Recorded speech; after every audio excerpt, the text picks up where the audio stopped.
क्या देख रहे हैं यार? यार मैं नून का एक ऐड देख रहा था, उसमें बता रहे हैं कि केपी के गवर्नमेंट ने 300 अरब रुपए का कर्जा ले लिया है। क्या सीन है यार? किनके इश्तिहार है? नून लीग के। तुझे 2013 के इलेक्शंस की कैंपेन याद है?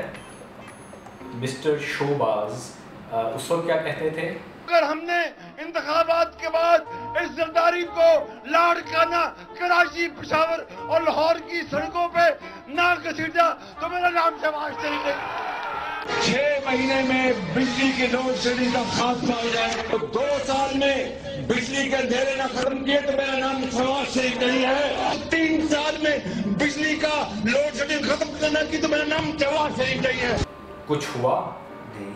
फिर नवाज शरीफ ने झूठ बोला।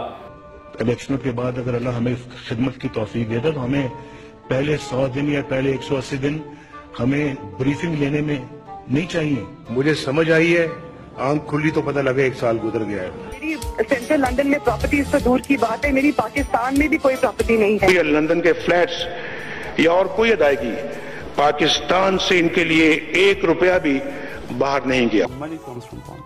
इतना कहूंगा कि करप्शन या नाजायज जराए से दौलत जमा करने वाले ना तो अपने नाम पे कंपनियां रखते हैं और ना ही अपने असासे अपने नाम पर रखते हैं। तुम्हारा क्या ख्याल है कि इस बार इलेक्शंस में इश्तिहारों में वो सच बोलेंगे? नहीं।